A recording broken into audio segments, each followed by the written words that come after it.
오늘 말씀은 어제에 이어서 계속되는 기드온에 대한 이야기입니다. 1절 말씀을 보면 제일 처음에 뭐라고 나옵니까? 여룻발이라기로 불리기도 하는 기드온, 이렇게 얘기를 합니다. 오늘 본문은 기드온을 여룻발로 소개하고 있습니다. 여룻발은 어제도 살펴본 것처럼 바알을 대적하는 자라는 뜻입니다. 즉 기드온은 예전에 겁 많고 두려움 많은 사람이 더 이상 아니라는 것이죠.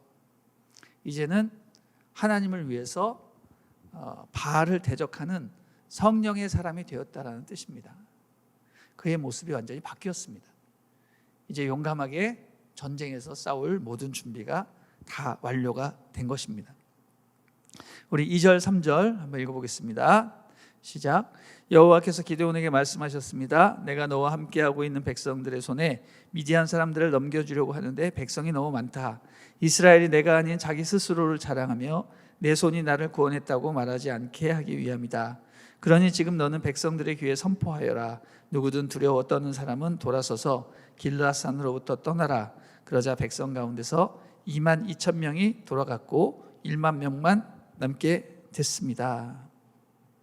자, 우리 하나님께서 미디안 족속과 싸움을 하기 바로 직전에 기드온에게 말씀을 하셨습니다. 모인 군사가 너무 많다라는 것이죠. 군사를 줄여라. 왜냐하면 나중에 반드시 승리하게 될 터인데, 그때 승리하게 되면 이들이 하나님께 영광을 돌리지 않고 스스로 자랑하면서 내 손이 나를 구원했다라고 말하지 않게 하기 위함이다. 이렇게 말씀하셨습니다. 그래서 일단 누구든 두려움을 가진 사람은 다 집으로 돌아가라고 명령하셨습니다. 그래서 그렇게 말을 했더니 실제로 3만 2천 명 가운데 2만 2천 명이 돌아가고 1만 명만 남게 되었다는 얘기입니다. 기드온이 나팔을 불어서 미디안과 싸우자고 했을 때는 3만 2천 명이라는 어마어마한 군대가 모였습니다. 그런데 이들 대부분이 어떤 사람이었냐면 그야말로 어중이 떠중이었다라는 거죠. 분위기에 밀려서 왔거나 각종 다른 이유로 인해서 모인 그런 사람들이었는데, 이들은 사실 전쟁을 치를 능력이 없는 사람이었죠. 이들이 이렇게 겁 많은 사람이라는 것을 우리가 어떻게 알 수 있냐면요, 1절 말씀을 보면 이 이스라엘 백성들이 어디에 진을 쳤습니까? 여기 보면 하롯셈에 진을 쳤다고 되어 있습니다. 근데 이 하롯셈이라는 것은요, 히브리어 원어를 보면 그 안에 두려움이라는 뜻이 들어 있습니다. 그래서 이 말씀을 다시 해석하면 그들은 두려움의 샘 근처에서 두려운 마음으로 전쟁에 임했던 것입니다. 그때 기드온이 하나님의 말씀을 따라서 누구든지 두려운 마음이 있으면 떠나라 라고 하니까 이들은 그냥 군말 없이 떠나버린 거예요. 그게 3분의 2나 되었던 겁니다. 사실 기드온 자체도 겁과 두려움으로 가득 찬 애니어그램 6번 유형이죠. 제가 어저께 말씀드렸지 않습니까? 그러나 그는 성령을 받고 용기 있는 장수로 변화가 되었습니다. 여러분, 두려움은 여호와의 전쟁에 있어서 결코 용납될 수 없는 것이었습니다. 그를 따르는 군사들 역시 두려움을 갖고는 전쟁을 치를 수가 없었습니다. 그래서 그는 하나님의 말씀대로 자신을 따르는 무리 중에서 두려워 떠는 사람들을 걸러냈는데 3분의 2가 사라진 것입니다. 그러나 그것으로 부족했던 것 같습니다. 하나님 보시기에는 1만 명의 군사도 너무 많다라고 생각을 하셨습니다. 그래서 한 번 더 군사를 추리시게 됩니다. 우리 4절부터 7절까지 읽어보겠습니다. 시작. 그러나 여호와께서 기드온에게 말씀하셨습니다. 아직도 사람이 너무 많다. 그들을 물가로 데리고 가거라. 그러면 거기에서 너를 대신해 내가 그들을 시험하겠다. 내가 이 사람은 너와 함께 갈 것이다 라고 내게 말하면 그가 너와 함께 갈 것이요, 내가 이 사람은 너와 함께 가지 않을 것이다 라고 내게 말하는 사람은 가지 않을 것이다. 그리하여 기드온은 사람들을 데리고 물가로 내려갔습니다. 여호와께서 기드온에게 말씀하셨습니다. 개처럼 물을 혀로 핥아 먹는 사람과 물을 마시기 위해서 무릎을 꿇고 엎드리는 사람 모두를 따로 세워라. 그러자 손을 입에 대고 핥아 먹는 사람의 수가 300명이었습니다. 그 나머지 모든 사람들은 물을 마시기 위해서 무릎을 꿇고 엎드렸습니다. 여호와께서 기드온에게 말씀하셨습니다. 물을 핥아 먹는 사람 300명으로 내가 너희를 구원하고 미디안 사람들을 내 손에 넘겨주겠다. 다른 모든 백성들은 각각 자기가 사는 곳으로 돌려보내라. 아멘. 하나님 보시기에는요 1만 명의 군사도 너무 많은 것입니다. 그래서 한 번 더 군사를 추리시는데 어떻게 추리시는가? 이번에는 군사들이 물 먹는 방식으로 군사들을 걸러내십니다. 개처럼 물을 혀로 핥아먹는 사람과 무릎을 꿇고 엎드려서 물을 마시는 사람을 구분해서 따로 세우셨습니다. 개처럼 물을 핥는 사람은 300명이었고 나머지는 다 엎드려서 물을 마시고 있었습니다. 하나님은 그 300명을 군사로 세우시고 나머지는 다 집으로 돌려보내라고 하셨습니다. 여러분 왜 그렇습니까? 개처럼 물을 핥는 것과 무릎을 꿇고 엎드린 사람과의 그 차이가 무엇일까요? 저는 이 말씀을 보면서 여기에 무슨 특별한 영적인 의미가 있을까 뭐 이런 생각이 들지는 않았습니다. 하나님의 의도는 뭐예요? 일단 사람을 최대에 줄이는 거예요. 그래서 300명이 그런 행동을 했기 때문에 나머지 숫자보다 훨씬 적기 때문에 그 300명을 저는 택했다고 생각을 합니다. 왜냐하면 물 먹는 방법 자체가 용맹한 군사와 겁이 많은 군사를 가르는 그런 일반적인 방법이 아니라고 생각이 되기 때문입니다.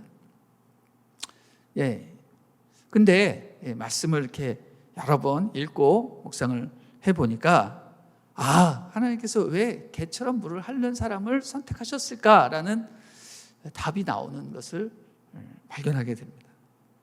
여러분 왜 그럴까요? 여러분 한번 말씀을 생각해 보십시오. 여러분이 만약에 군사인 거예요. 군사고 지금 전쟁 중에 있어요. 빨리 목적지에 다다르기 위해서 막 행군을 하던 중에 강물을 발견을 한 거예요.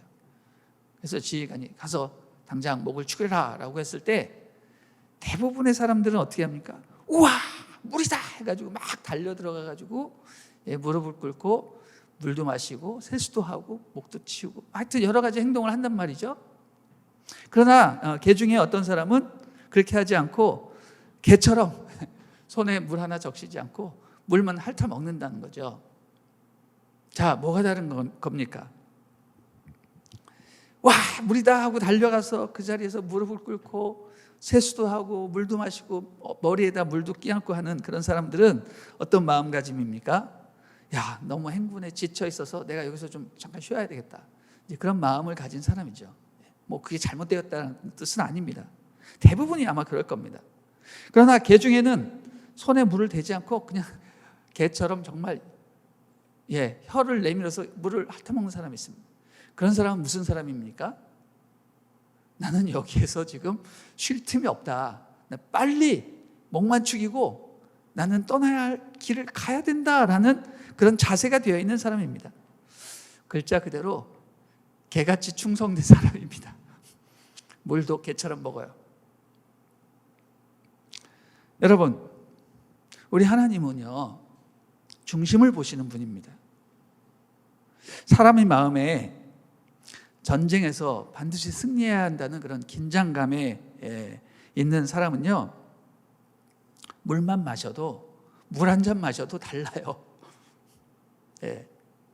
착 보면 아는 거예요. 저 사람이 지금 긴장하고 있고 영적으로 준비되어 있는지 정말 물 한 잔 마시는 것만 봐도 안다라는 겁니다. 나머지 사람들은 어떻게 돼요? 그냥 퍼지는 거예요. 그런 마음가짐으로는 여호와의 전쟁에 임할 수 없다라고 주님은 생각하시는 겁니다. 두려운 사람 떠나라는 말에 흔들리지 않고 또 중간에 실만한 물가가 나타나도 마음을 놓지 않고 급히 목만 축이고 떠날 준비를 하는 사람, 바로 그런 사람을 우리 하나님께서는 여호와의 전쟁에서 사용하시고 그들의 정신력을 통해서 승리를 쟁취하실 것입니다. 그런 마음가짐으로 준비된 사람은요, 일당 백, 일당 천, 이 돼도 결코 꿀리지 않습니다. 반드시 백전백승하게 되는 것이죠. 역사적으로 볼 때 이 소수 정예가 수많은 군사들을 물리친 예가 많이 있습니다. 가장 가까운 예로 우리나라 삼국시대에도 이런 일이 있었습니다. 언제죠? 황산벌 전투, 여러분 잘 아실 겁니다. 김유신과 계백 장군의 대결이었죠. 신라의 김유신 장군이 백제를 점령하기 위해서는 황산부를 지나야 되는데 도무지 백제군을 뚫을 수가 없는 거예요. 왜냐하면 거기에는 계백 장군과 5천 명의 죽음을 맹세한 죽기를 각오한 결사대가 지키고 있었기 때문입니다. 여러분도 잘 아시다시피 계백 장군 어떤 사람입니까? 전투에 나가기 전에 자기 아내와 가족들을 다 칼로 베고 온 사람입니다. 왜 가족들을 왜 죽입니까? 너희들이 살아남으면 어차피 신라군의 종이 돼서 차라리 치욕을 당하느니 죽는 것이 낫다. 이렇게 해서 다 죽이고 전쟁터에 오는 거죠. 이처럼 죽음을 각오하고 전쟁에 임할 때 그 전쟁은 반드시 이기게 되는 것입니다. 오늘 생명의 삶 묵상 에세이에도 그런 비슷한 얘기가 나옵니다. 그리스 스파르타 군사들이 300명이 있었습니다. 이 300명이 페르시아군 300만 명을 막아낸다라는 얘기입니다. 300명이 300만 명을 맞서서 무려 7일간 버텼다라는 얘기입니다. 여러분 어떻게 300명이 3,000명도 아니고 3만 명도 아니고 300만 명과 싸웁니까? 일당 만입니다. 일당 만. 거의 불가능한 거죠. 그런데 이들이 7일 동안 싸우다가 전원 다 몰살했습니다. 다 전사했습니다. 그런데 그들은 다 죽었지만 이 싸움으로 인해서 페르시아는 막대한 손실을 입고 나중에 그리스 연합군에 의해서 멸망의 길을 가게 되는 전환점이 되었다라는 얘기입니다. 여러분 이처럼 아무리 소수라도 죽기를 각오하고 싸우면요 수많은 적들을 반드시 물리칠 수 있는 것입니다. 더욱이 그 전쟁의 사령관이 누구냐? 하나님이시라면 그 전쟁은 당연히 이기는 것입니다. 더욱이 혈과 육의 전투가 아니라 영적 전쟁에서는 더욱이 그러합니다. 진짜 숫자가 문제가 되는 것이 아니에요. 오직 한 사람 한 사람의 믿음이 중요한 것입니다. 우리 주님은 군사들의 숫자를 보지 않으십니다. 대신 얼마나 자기에게 충성되어 있는가 이것만 보십니다. 예수님이 제자들에게 말씀하셨죠. 너희가 살고자 하느냐? 그러면 나를 위해서 죽으면 너희는 살 것이다. 살고자 하면 죽고 나를 위해 죽고자 하면 너희는 살 것이다. 이렇게 말씀하셨습니다. 또 나를 따르는 자는 자기를 부인하고 모든 우선순위에서 주님을 올려놓고 자기 십자가를 지고 따라야 한다라고 말씀을 하셨습니다. 주님은 지구 복음화를 위해서 수많은 사람들을 선택하지 않으셨습니다. 단 12명만 택하시고 그들을 양육시키셨습니다. 그리고 그들의 믿음으로 이 세상 복음화를 완성시키십니다. 여러분 12명이 세상을 변화시키는 거예요. 우리는 사람의 많고 적음에 마음을 빼앗길 것이 아니라 한 사람 한 사람의 마음에 초점을 맞춰야 됩니다. 얼마나 많이 모이는가가 중요한 것이 아니라 얼마나 하나님께 충성된 건가 중요하다라는 것이죠. 하나님은 모든 것을 버리고 주님을 따르려는 사람을 통해서 하나님의 역사를 이루어 주십니다. 오늘 본문을 통해서 우리가 하나님 앞에서 얼마나 충성되고 헌신된 사람인지를 한번 돌아보면 좋겠습니다. 기드온의 300용사들처럼 잠깐 쉴 틈 있고 여유가 있는 틈이라 할지라도 하나님 앞에 깨어있고 충성된 모습을 보이는 우리가 되었으면 좋겠습니다. 하나님은 그런 충성되고 깨어있는 신앙인을 통해서 일을 하십니다. 비록 우리가 천성적으로 겁 많고 두려움이 많은 사람이라 할지라도 성령께서 임하시면 그를 바꾸어 주십니다. 기드온은 여룻바알로 변화되었습니다. 수많은 이스라엘의 군사들은 어떤 사람이 되었습니까? 300명의 결사대로 바뀌게 된 것입니다. 이처럼 성령님은 우리를 변화시키십니다. 불가능한 가운데서 가능을 창조하십니다. 이 놀라운 은혜를 여러분이 경험하고 오늘 하루 믿음이 강력한 그런 삶을 사시는 여러분이 되기를 주님의 이름으로 축원합니다.